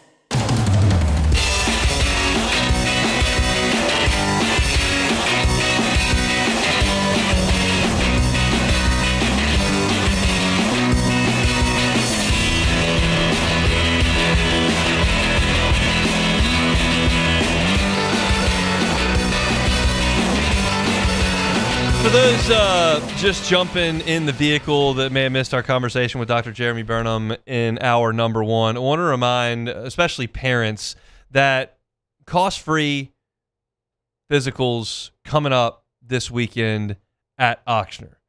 Talking about Saturday, looking at 8 a.m. to noon over at Elite.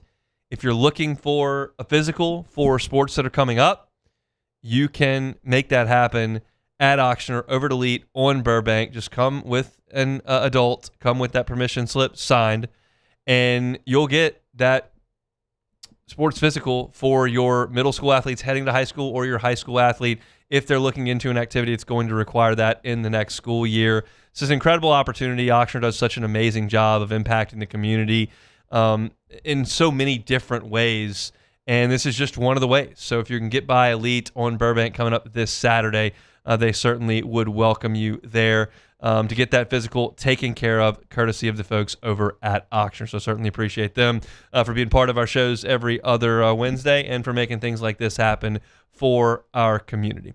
All right, let's talk about a couple of different things here with LSU. I wrote about Stephen Milam today for LouisianaSports.net, and it's a talking point that really doesn't need to be belabored right now. Unfortunately, I'm not going to preview Florida's pitching staff in this segment. Talked about stuff like this all week. That's where my head usually would be. It's not at this point. But Milam has had a really, really good year for LSU.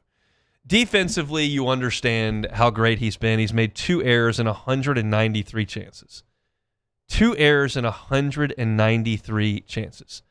And the thing that's amazing about that is because you've watched this guy play, you know that we're not talking about just the routine plays here. We're talking about making backhand stabs in the hole, ranging up the middle, picking balls up on the run, trying to turn double plays, dealing with multiple different second basemen, many of whom have had their issues at second base. And he's just been rock solid all season long defensively, and I've called him the best defensive shortstop in the history of LSU baseball and have not gotten a lot of pushback on that. I've heard Charles Handegraaff say it. I've heard Ronnie Rance say it. I've never seen anybody better than Stephen Milam defensively at shortstop. He's been incredible, and he's hitting 288 on the season, which is probably a tick down from what I thought he would hit. He finished the season on an absolute tear last year and ended up 295. Y'all remember he went nuts in the regional, nuts in the super, nuts in Omaha.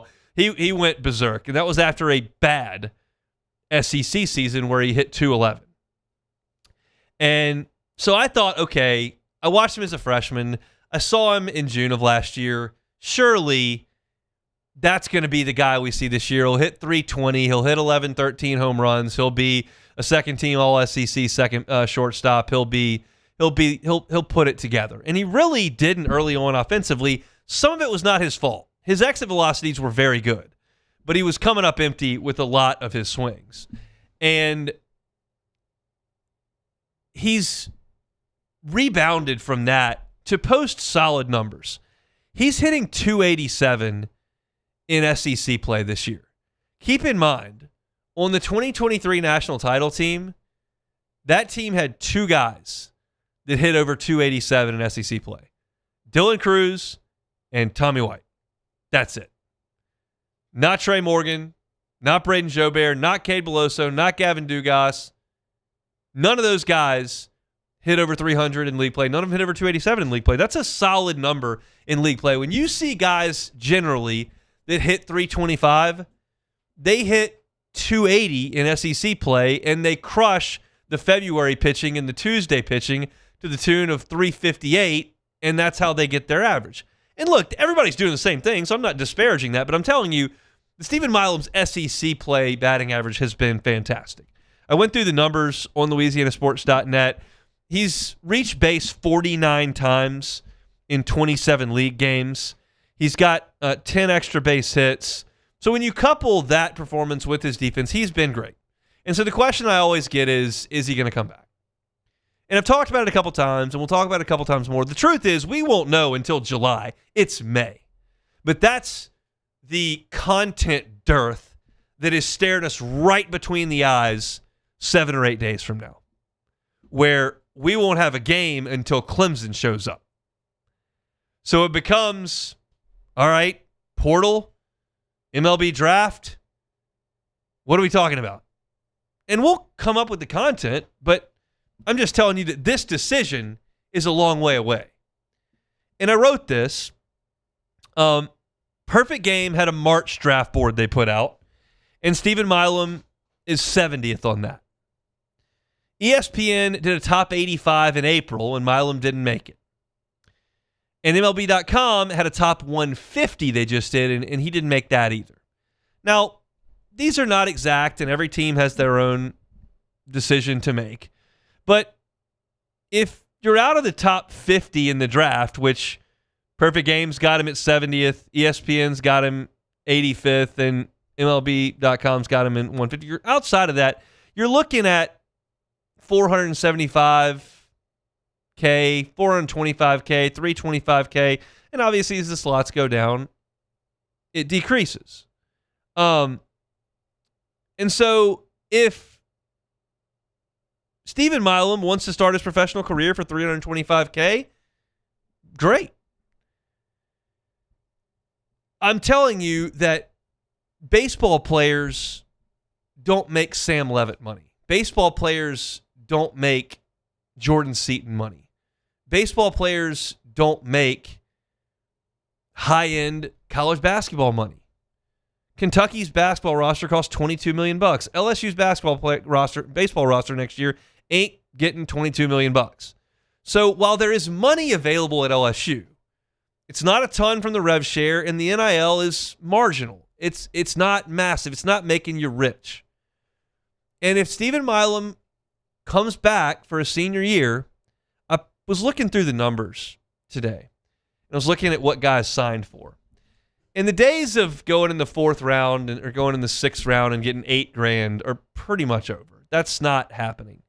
But I saw numerous instances of fifth, sixth round picks whose slot was $325K, who signed for $175K.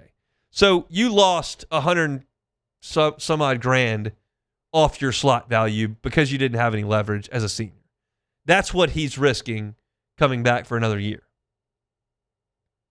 So you weigh the dollars and cents.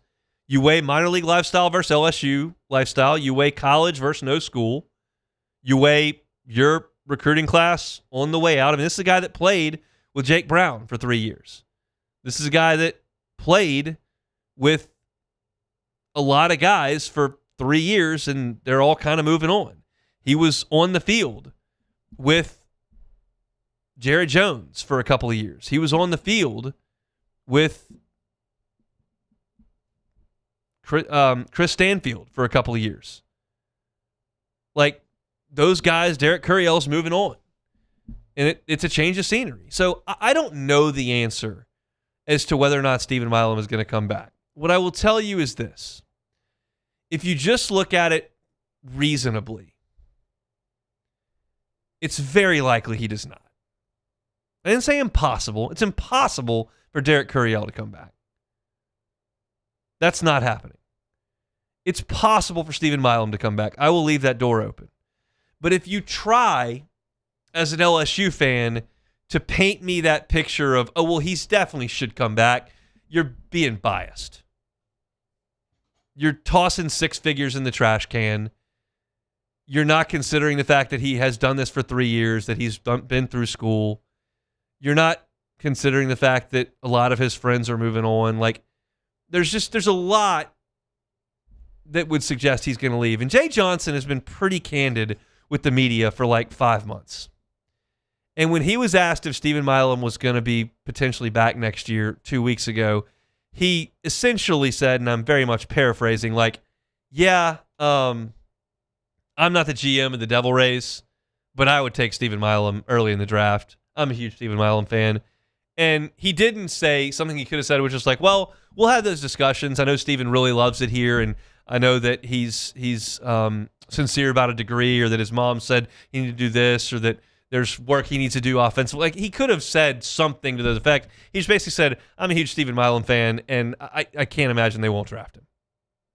That's fairly telling as well. Trust me, I would love to have Stephen Milam back at shortstop next year for LSU. Would love it. A glove like that, switch hitter, pencil him in for 290, pencil him in for 8, 10, 12 homers. Don't make any errors. Absolutely. I'll let Stephen Milam play shortstop for this team forever and ever. Amen. I realize there have been guys that have been more productive than him, but That's as rock solid at that position as you could want. He hits lefties. He hits righties. He hits with some pop. He runs the bases. He plays great defense. Absolutely. But I don't think he's going to be back. That's my read on the situation. But we'll see. That's, again, an uninformed, in terms of firsthand knowledge, take by me. Just telling you what I think.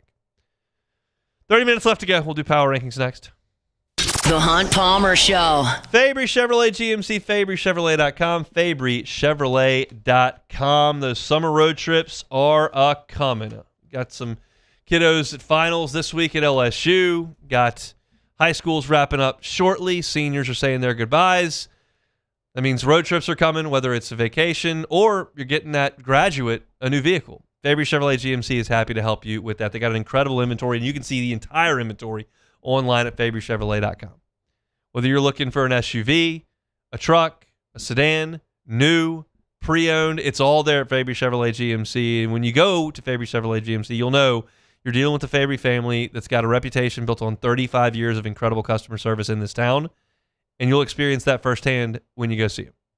They're on St. Francisville, Highway 61. And the entire inventory is online. Check them out at FabryChevrolet.com, FabryChevrolet.com. Ever wonder why cane sauce doesn't come in a pre-sealed packet? It's because it's made fresh inside every Raising Cane's every single day. Because when you make it right, you can taste it in every bite. Raising Cane's chicken fingers. One love. Hi, this is Beth Serena. Welcome to my pool.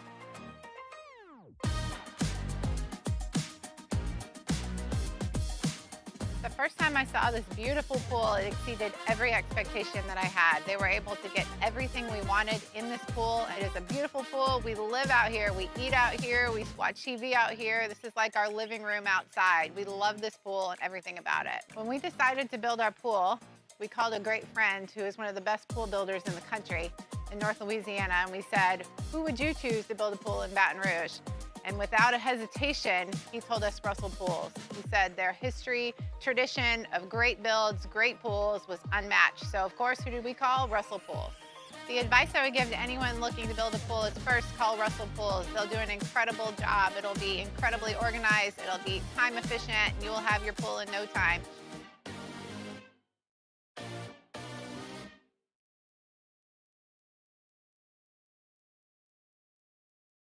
Hey, it's Matt Moscona. Look, back pain can sideline you from the things you love. That's why I trust Dr. Kevin McCarthy and the team at the Spine Center of Louisiana. Dr. McCarthy doesn't just treat symptoms. He gets to the root of the problem. From advanced injection therapy to minimally invasive surgery, they've got the expertise to get you back in the game. With 5 locations across Louisiana, including right here in Baton Rouge, quality care is close to home. Call the Spine Center of Louisiana or visit spinela.com and tell them Matt sent you.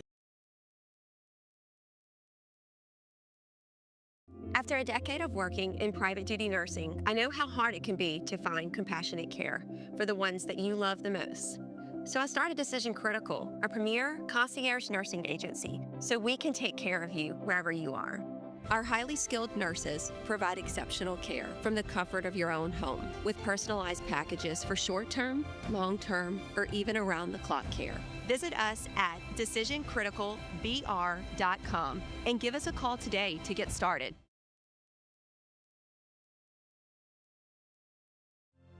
My father, J.B. Falgu, had a vision of growth for First American Bank and the communities we serve.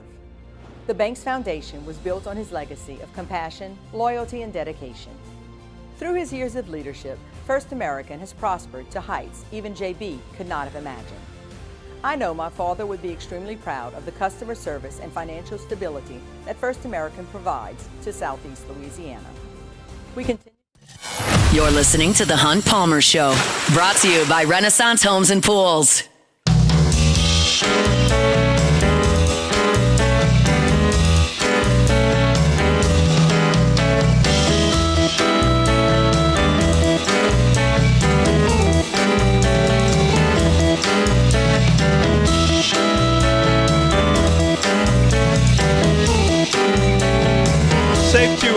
Safe to say it's officially pool season, right? It's hot. Sun's out. School's about to be done. Get in that pool. If you don't have one, that's on you. Because I've been telling you to contact my guy, Joey Blanchard, at Renaissance Homes and Pools. There's still time. It's warm around here till October. If you want to get that pool this year, you can do it. Text Joey, 225-252-7745. That's 225-252-7745. Text Joey, say, hey, I want a pool. He'll call you back. Let's start. He's happy to help you out with that. They can do big jumbo pools with all the bells and whistles. They can do cocktail pools. They can do pools designed for your grandkids. They can do pools designed for a young couple. Doesn't matter what stage of life you're in or what pool you're looking for. They can do it at Renaissance Homes and Pools. They're online at builtbyrenaissance.com. Outdoor kitchens are something that Joey takes a lot of pride in as well. So if you're looking for that outdoor entertaining space that you haven't really ever had, and now it's time to get rolling, contact Joey at Renaissance Homes and Pools. It's 225-252-7745. They're online at builtbyrenaissance.com. Builtbyrenaissance.com. I got to say this before we start. I did really well this year with my SEC Baseball Power Rankings. We're going to get into them one final time next week and go back to my week one. And those might not be great, but I got the hang of this thing about 4 weeks ago. I haven't moved almost anybody in a month. And that means I nailed it and I'm right. Obviously, correct? There's nobody here to tell me no, so let's just do it again. Hunt's SEC Power Rankings. The Georgia Bulldogs. Woo, y'all saw them last week. I missed. I had him at 2 for a while, and I missed early because they didn't play anybody. That's not my fault. That's Wes Johnson's fault. How am I supposed to know if you're good and you beat a bunch of teams I never heard of in January? I don't know. Okay, but I moved them 3 weeks ago, and they look like the best team. I didn't love Volchko. LSU attacked him pretty good there in the first inning, but Vigneault looked really good. And that offense, Daniel Jackson's a freak. And that bat, I just don't see anyone stopping them in Athens this year. It's happened a couple years in a row. I don't think it's going to happen this year. I think they'll be in Omaha. They'll be beholden to the park at that point, but they're the best team in the league right now. The Texas Longhorns. I still believe in Texas. They're 16-10. I think that they get a series win this weekend. They'll be an easy top 8, and I think they're a good bet to get to Omaha. They've leaked a little bit of oil of late, but I still think they're complete. I think they're a good team. The Auburn Tigers. Auburn had a hell of a series win in Starkville. That's really, really good stuff. They're 16-11. They're going to be a top 8 national seed. Butch Thompson's done an awesome job. They've got a fantastic ace top of that rotation, and now the offense is starting to hum a little bit. They just wore out Mississippi State pitching in Game 3 of that series in Starkville, so they're playing well at the right time. Texas A&M! Aggies have some issues right now because Sims, I thought, was their only real starting pitcher when I watched him in Baton Rouge, and now he's going to miss this weekend with some arm tenderness. That lineup is legit, no question about it. I think that you got Grahovic that's having an all-SEC type of season. Caden Sorrell's a top 10 pick, so is Hakopian. They're good, but they need more pitching. I'm concerned about Aggies in the postseason. The Ole Miss Rebels. Rebs get a huge series win over Texas A&M. They're 14-13, but I think they're in decent shape to host if they can win one more weekend series. They may be okay just getting to 15-15 and being a host side. I think the Rebs are in a pretty good spot, and I think they're a pretty good team. I've had them above Mississippi State for weeks now. Everybody's told me I'm a nut. I don't think I am. I think Ole Miss is better than Mississippi State. The Mississippi State Bulldogs. But Mississippi State swept them in Oxford. Mississippi State beat them in the Governor's Cup. Mississippi State's way better than Ole Miss. Oh, really? Well, they got annihilated by Auburn in Game 3, lost that series. They've lost 3 home series. They got swept twice at home. I like this Mississippi State team. I think it's good. I watched with my own eyes twice, and their lineup's really good. I like Valinkas. I think they need a little bit more out of the bullpen. They're good. They're going to host a regional, I think, but I think Ole Miss is better. The Florida Gators. Gators come to Baton Rouge 15-12 with 2 of the top pitchers in the Southeastern Conference. You'll see them, I believe, on Thursday and Friday, but I'll check when Kevin O'Sullivan releases it. They also got the potential #1 pick in next year's draft. Swinging the stick, he's a stud. Talented team. They need to win a couple of games here in Baton Rouge to feel good about things. They'll be coming in motivated. The Arkansas Razorbacks. Hogs beat Oklahoma 2 out of 3 last week. They're 15-12. RPI is not awesome, and they had some ugly losses, but I think they're good to be a host if they can win one more game in this weekend. The Tennessee Volunteers. Huge Tennessee series win over Texas to get them to 13-14. Josh Elander's team went undefeated in the midweek, so that's a hat tip to them. They'll get into the field. They're not going to be a host, but I think they will get into the field, and we'll see what they can do from the road. The Alabama Crimson Tide. Bama goes ahead and sweeps South Carolina. They now are 16-11, and they're going to host a regional in Tuscaloosa. I don't think they're that good, but they're going to host a regional. We'll see if they get out of it. The Oklahoma Sooners. I don't think Oklahoma's that good. I moved them up one spot. They're 13-14 in the league. I think they got to win one more to get into the field. Cam Johnson's going to start in tomorrow's game, but I've not had a lot of confidence in Oklahoma. Did not know they weren't very good when they got to Baton Rouge. That should have been one of the big warning symbols. LSU couldn't take care of a mediocre Oklahoma team, and they're 11th at this point in my power rankings, up one spot. The Vanderbilt Commodores. Vandy's terrible, and LSU went there and lost 2 out of 3 in the first weekend of Southeastern Conference play. Doors just lost the series to Missouri. They're 11-16. They will not make the tournament. So if you're keeping score at home, LSU, the national champion last year, not going to make the tournament. Vanderbilt, the overall number 1 national seed last year, not going to make the tournament. The Kentucky Wildcats. Kentucky is not very good either. They're 12-15. They canceled a game last night just so they wouldn't lose an opportunity to make the NCAA tournament had they lost it against Northern Kentucky. No power for that team. Not a lot of talent in the pitching staff after Jelk and the ace. I don't think it's a very good team, and I've got them at 13. The LSU Tigers. Sadly, that's where they're going to finish. I think LSU is significantly better than South Carolina and significantly better than Missouri, so they're there at number 14, but they're no better than 14. The South Carolina Gamecocks. Gamecocks, I saw too much at the box 2 weeks ago. I don't care what they did last week. I saw too much at the box 2 weeks ago. They're awful on offense, and they're 15.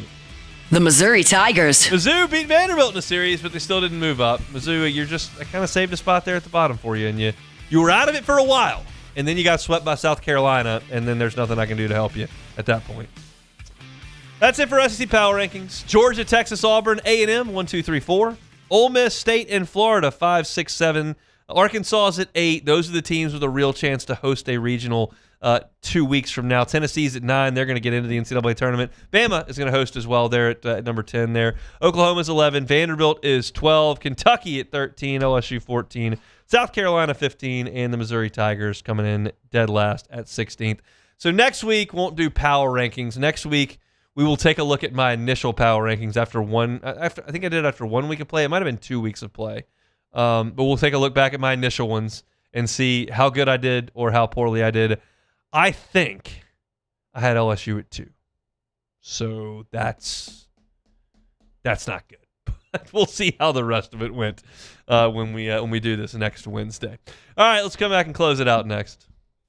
The Hunt Palmer Show. Highland Insurance Group, HighlandIG.com, HighlandIG.com.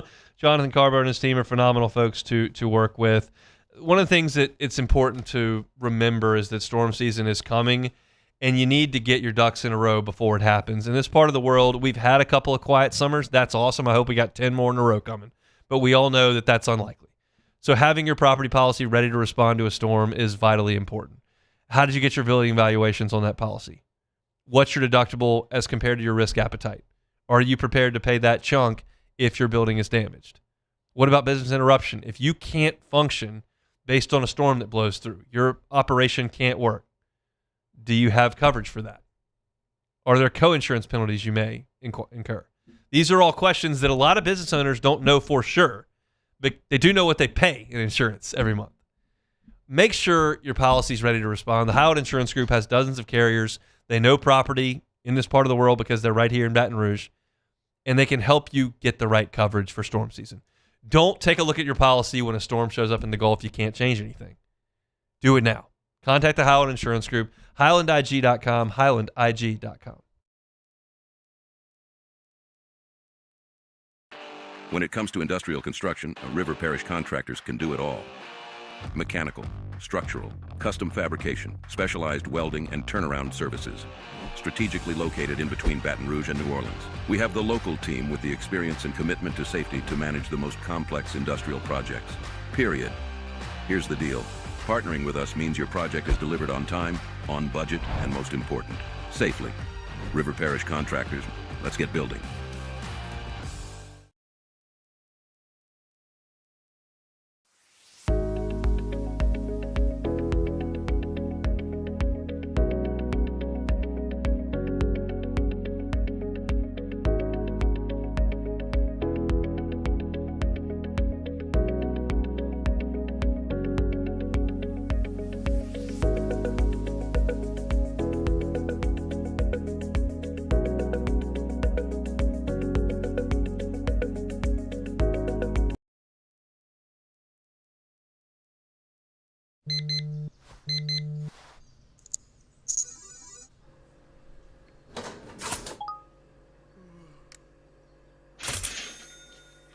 Sometimes you ignore the signs, even when they're right in front of you.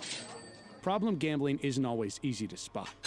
Know the signs, set your limit. Learn more about healthy gambling habits by visiting us online or text or call for free, confidential help now.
If your office is experiencing performance issues like slow networks, jammed printers, or disappearing files, Advanced Office Systems may be right for you. With powerful...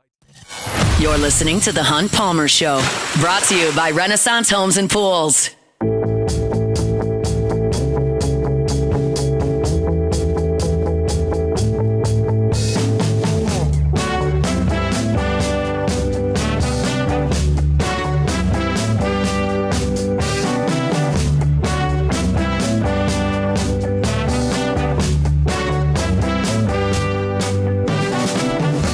Tomorrow's show, we'll have a lot to get to. Luke Johnson will be here. There will be leaks about the Saints' schedule throughout the day tomorrow, and they'll announce it in the evening. I gave my thoughts on it earlier on the show today, but we'll talk to Luke about it coming up on tomorrow's show.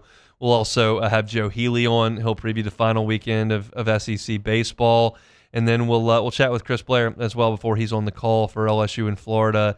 Starting tomorrow, remember, every single team in the Southeastern Conference, every weekend series, Thursday, Friday, Saturday this week as the teams get prepared for Hoover.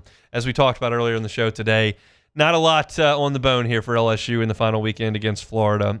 Had they held a lead against Vanderbilt in the conference opener, had they held a lead in Starkville or maybe two leads in Starkville, had they been able to get to the finish line against Georgia, perhaps you could be talking about a team that would have something to play for this weekend. But Jay Johnson said it in his press conference today, like, is there any chance you could get to the NCAA tournament without winning the SEC tournament? No. So going to be a weird weekend here in Baton Rouge where LSU certainly goes out there and plays hard against Florida, but will not deploy the normal repertoire of pitching to try to save them for Hoover, to try to go win some games there and see if you can't get to Sunday and make things interesting. So that's tomorrow's show in a nutshell. Saints schedule, SEC baseball preview, and then Chris Blair on the Tigers. We'll talk Tigers and Gators as well on tomorrow's show.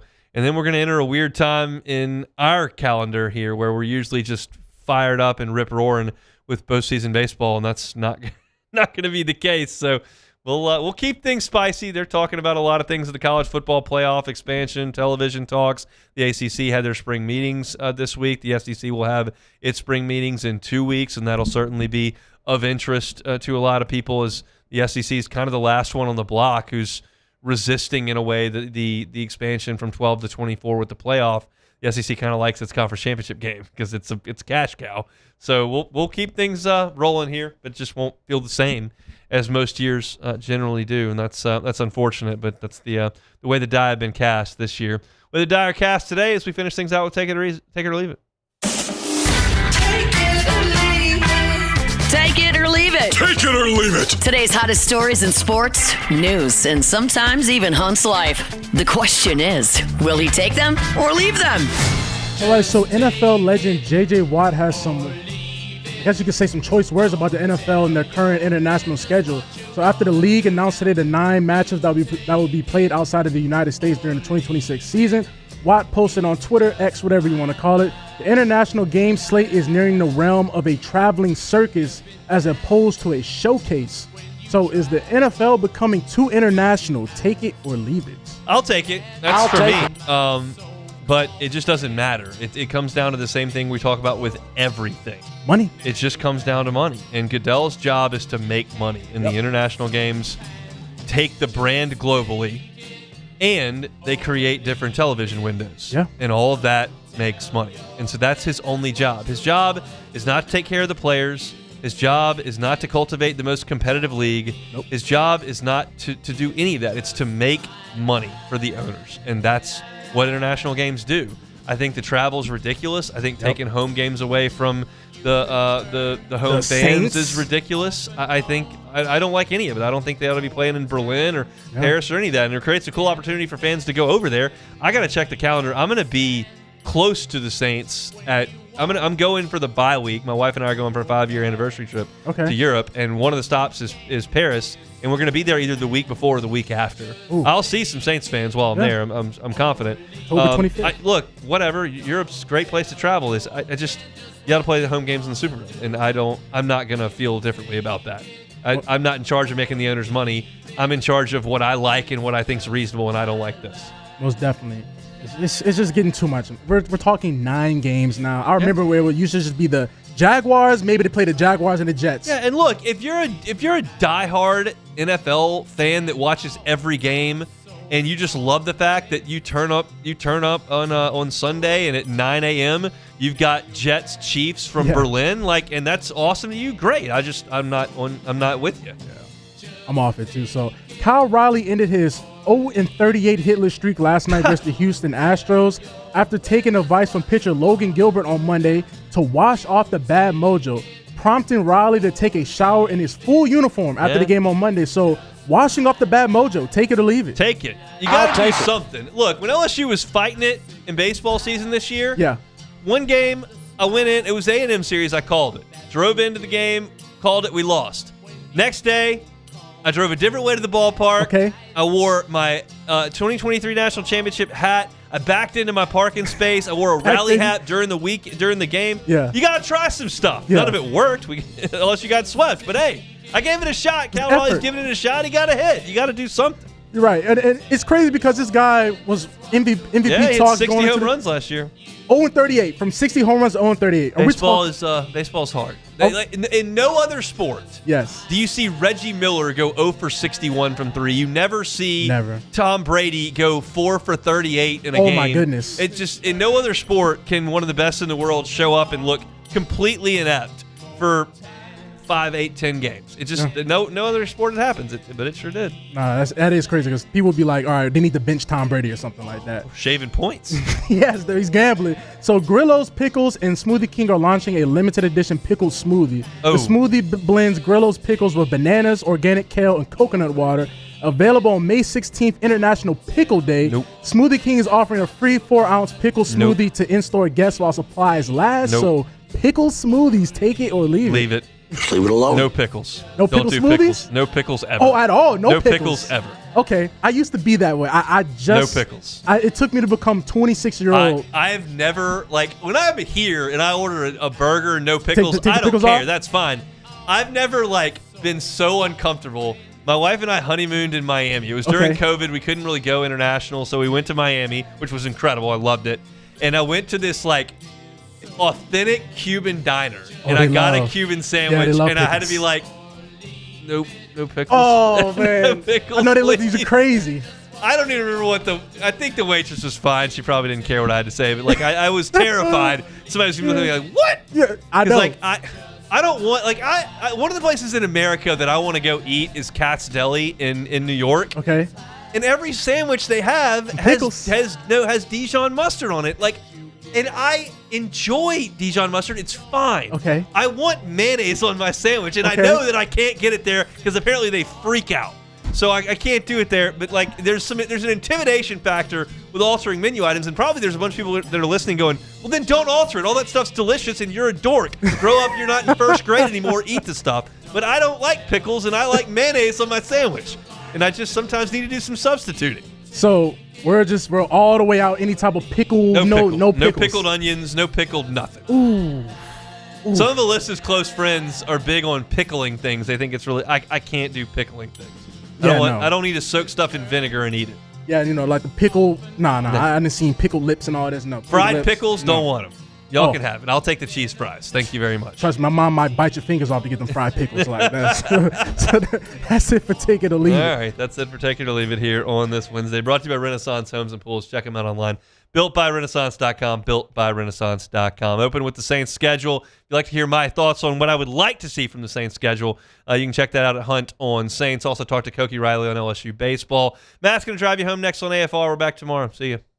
The Hunt Palmer Show. Swing Easy Golf Club in Baton Rouge, swingeasygcbr.com. Really cool promotional idea that we've got here for Swing Easy. If you play a little bit of golf and it sounds interesting to get into a virtual golf league at Swing Easy coming up this summer, and you'd like to join in a 2-on-2 scramble league that they're going to hold weekly at Swing Easy, you can get into this league, but you got to win your way in through us if you want to get in.